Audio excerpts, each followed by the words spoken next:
Hey everyone, Aaron, Stewart, Data Access Golf. Welcome to the simulcast today on a Monday, a Data Monday, where we review all that went on the PGA Tour over the weekend.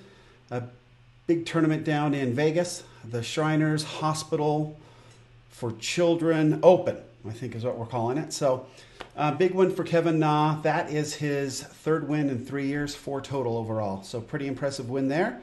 But let's jump right into it and we'll get started and go through the data and see what we can learn from it. Here we go.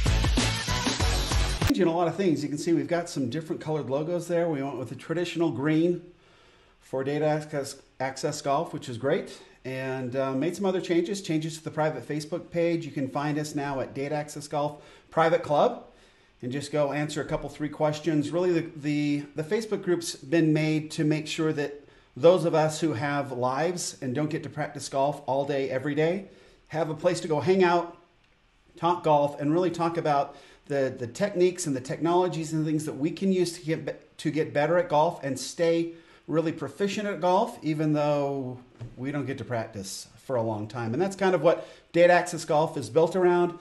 My name is Aaron Stewart. Most of my golf knowledge has come from a gentleman by the name of Fred Shoemaker. I do consider myself to be one of his biggest fans, and I've been following Fred now for over 12 years, and I've been in his mastery program for a decade. So I've learned a lot from him. I just had a really great phone call with him last week. He is my mentor, my coach, and a lot of what I know about golf is from him, not to mention a grandfather that loved golf, and I grew up with him, played a little high school golf, and just played a lot of golf growing up and tried to get good at it and better at it. Anyway, so that's where we're at. My whole point of having this podcast is making sure that there's one thing that's very funny about Fred Shoemaker is he does not self-promote. He's one of the most brilliant minds in golf, and he just doesn't self-promote. He's written a couple books. He's got a DVD series out there that's just truly, for lack of a better word, extraordinary, and he just doesn't self-promote. But there's so much of what Fred teaches that is so much more accurate and so much more easier to implement. It's so much more easy to implement that part of what I do is make sure that Fred Shoemaker's message gets out there, and I do it under the guise of Data Access Golf with Fred's blessing. And so you'll notice on podcast Mondays, we always go live and we have a live video because there's a lot of data that we like to look at. But subsequently, you can find us on podcast. The Data Access Golf podcast goes 3-4 times a week, just kind of depending on the topics at hand. Definitely this time of the year where things seem to be a little bit slower and there's a lot more going on, we're not doing as much as after the first of the year. It really picks up when everybody starts playing again. We have a lot of excitement, so that I see that happening again. We are in October, and I believe it's October 15th will mark the 1-year anniversary of the Data Access podcast and subsequent show that we do every Monday. So thanks for joining me today. Obviously a big win for Kevin Na. Big changes in his life, but he's a very interesting guy. So I wanted to jump on, as we do on Mondays, jump on the iPad. I put together a little presentation. We'll run through it, look at some of the data that hopefully is interesting and fun for everybody here that's watching, and we'll get a good idea of what Kevin Na had to do in order to get this win. Again, 4th of his career. So let's bring up the iPad now. Cool. And I'm just there in the corner. So that works out well. So I've been starting doing it this year. This is pretty cool too. So I've got a green screen going on with the golf course right here, and you can see that this is green, and so now it shows up with a little grass right there, which I kind of like. Looks pretty cool, right? So actually all of this, right, because it's green, is all showing in. So whatever this photo is now showing up over there. It's kind of cool. It gives it kind of a natural green, sort of look there. Anyway, want to go back? Let's go back there. Okay. So, I've been trying to grab quotes from each of the champions so we kind of get to know them a little bit better. Kevin Na, obviously, we'll talk about him a little bit in his bio, but I thought this was a pretty funny quote here. So funny, I guess I decided to use, let me see if I can bring this up, right? I decided to use 2 quotes there. So there you go. That's how funny I thought this was. So Kevin Na made a lot of putts. He set a record for the amount of feet of putts he made in this particular tournament. He is the PGA Tour winner of putting. Right? He made a lot of putts. I think that it averaged out to be almost like if you took all the feet of putts that he made over the course of the tournament and divided by 72 holes that he played, he made like an 8-footer on every green, which is insane. Can you imagine making all of your 8-footers for 72 holes in a row? Because that's pretty much what Kevin Na just did if you averaged it all out. So obviously the 2020 champion of the Shriners Hospital for Children Open in Las Vegas, which is his hometown right now. That is actually where he, his wife, and his 2 kids live. So as somebody who lived in Las Vegas, I went to UNLV, right? There's a connection right there. Anyway, his quote, "I should have kissed it after I won. I'll give it a kiss when I get home," referring to his putter, right? Not his wife, not his children, but his putter. He did remember to kiss his wife and kids after his big victory. So that's the quote that I found for him today. Okay, so we're going to get to learn to know Kevin a little bit. Let me move me out of the way there. So so Kevin Na here, I think a very interesting guy. He's one that I found very interesting for a long time. I have been to just a few PGA Tour events, and I went to the Fries.com Open one time, which was in California, in Northern California, just outside of San Jose at Cordoval. And I was walking around just trying to find a spot to watch the tournament, and I was with my cousin, and we were just on this green, and Kevin Na came up, and I'm like, oh, okay, I know Kevin Na, so we've heard of him, and so we sat there and watched him, and there was this very animated guy who was just a few people away from us. So Kevin Na came in, hit his approach shot, had a pretty good look at birdie, and missed it. And this guy that was pretty close to us went nuts. Just like, couldn't believe it, freaked out. And I was like, God, dude, calm down, And anyway, I happened to catch Kevin Na looking over at this guy. And then he said something to him, and this guy whispered it back. And then it hit me. This is Kevin Na's dad. This is Kevin Na's dad. Oh, my word. And so I was completely fascinated by this relationship. And so we followed Kevin Na for a few holes. And his father literally lived and died on every one of Kevin Na's shots. And I thought to myself, Pops, you're killing this guy. Leave him alone, You're putting so much pressure on this guy. I can't even imagine. I can't imagine it. I don't know how a father can do that to a child, frankly. And so I was a little bugged. I wanted to drag Kevin Na's dad out, behind someplace and have a talking to him, because I just thought it was so inappropriate and I don't know. I just thought it was really poor parenting. I mean, it was, I don't know. I just had a real hard time with it. So that's sort of the personal sort of thing that I've seen. I don't know Kevin Na. I've never talked to Kevin Na. I think that he's known to be a very good guy on tour. I think Tiger Woods is a pretty good judge of character. Like, Tiger doesn't hang out with the jerks. Have you noticed that? Tiger just kind of avoids them.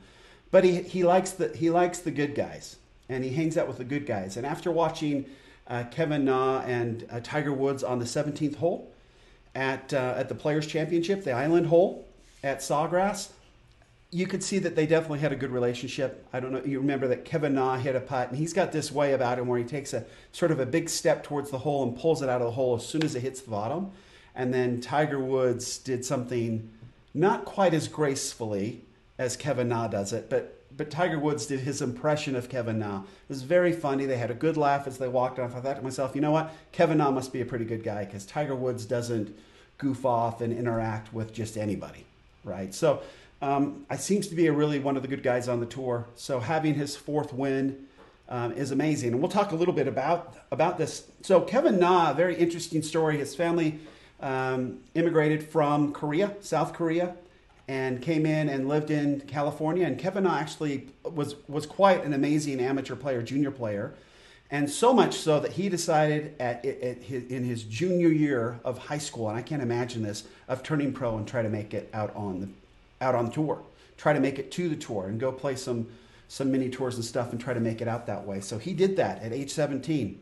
left and went to play. And I'd be interested to know if any of that had to do with his parents kind of pushing him along. I don't know if anybody'd ever say or anybody had any information on that, but after what I saw, that's definitely something that's crossed my mind. Kevin Na is known as, not only known for just turning pro so young. I mean, very similar to like a Kevin Durant kind of a situation, where you just kind of skip everything and just go right to the NBA. Anyway, so that seems to be kind of the situation. He just sort of skipped college and actually didn't finish high school and went right on to the tour. So Kevin Na is renowned for his, and it's actually one of the funniest things I've ever seen, but he proudly now and sort of jokedly claims the worst ever par 4 score on tour. He recorded it. It was at the Valero Texas Open. He got in the bushes and he tried to play it out, and it just got to the point where it was beyond ridiculous. And he just kept playing and playing and playing, and his scores just skyrocketed. And he ended up taking I guess he took a 15, but after he went back and counted it, he took a 16 on that hole. And then they had some sort of a little thing the next year where he went in with a chainsaw and started cutting down some trees and stuff, trying to make it better. Like, that's how he played the hole. Very funny. I think he's got a good sense of humor, and he's needed one over the course of his career. So Na earned his first PGA Tour victory with his 211th attempt. Can you imagine that? It took him 211 tournaments to get his first victory. Again, starting at a very young age and being on tour. He's been on tour for a long time, as we'll see in how many tour events he's played in. It's truly incredible. So, 211th attempt, and he had been on tour for 8 years after his first victory.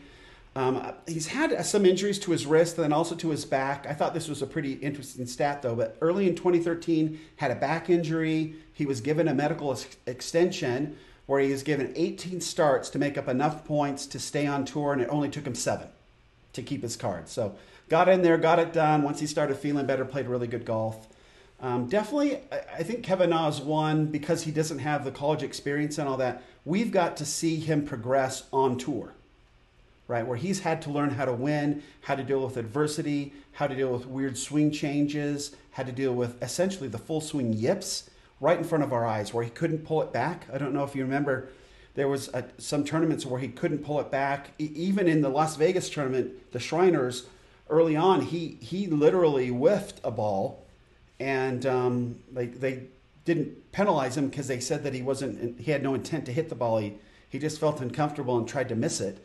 But just super uncomfortable stuff. I mean, really like make your skin crawl stuff. Watching Kevin Na sort of grow up on tour, which has been, I mean, such a fishbowl, for him. But here he is, right? His 4th win. Let's see. He's played in 35 majors, which is incredible.